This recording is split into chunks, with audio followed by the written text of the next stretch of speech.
Ir dabar aš negaliu nesuteikti žodžio mūsų gerbiamam Seimo nariui, gal jis nors vieną sakinį jūs vaikai pasakys.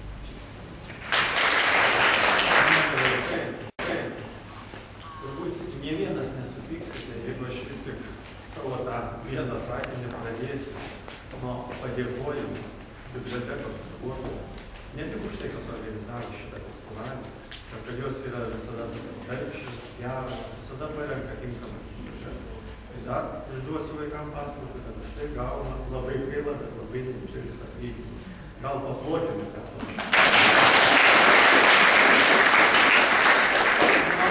kalbant apie knygas, aš taip pat visada labai mėgau skaityti iš mažens.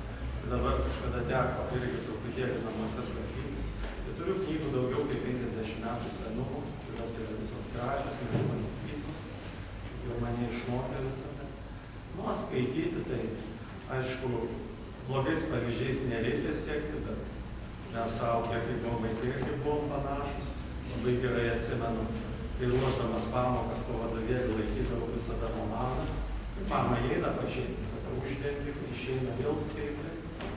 Banklodė teko skaityti su prožektoriu, visai teko. Aišku, nėra tai geriausia, bet tai patinka knygos.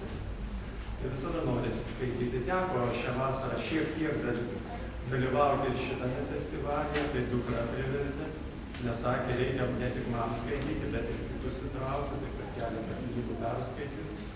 Viena iš paskutinių, kur labiausiai labai patiko. Tokia, aišku, vaikiška, mažesnė, tai prieš blogiuką Henrikai bandė apgauti daktarams, bet paskui vis tiek gavo savo autorą. Ir kad tikrai labai smagu skaityti. Na ir norėčiau jums visiems palinkėti, kad ne tik per šitą festivalį, bet ir ateityje daug skaitytume, nes iš knygų ne tik sužinai daug ką, kas buvo, kas yra, bet to pačiu knygos išmoko ir kalbėti geriau, ir kalba tampa turtingesnė. Be to, jeigu daug skaitysite, tai ir dar be abejo, jau neblogai mokysitės, tai galėsite būti, kuo norėsite.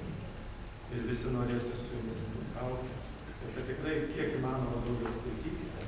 Na, o bibliotekos darbuotojams noriu palinkėti tą progą ir toliau būti tokioms tokioms, darbščioms, kantrioms.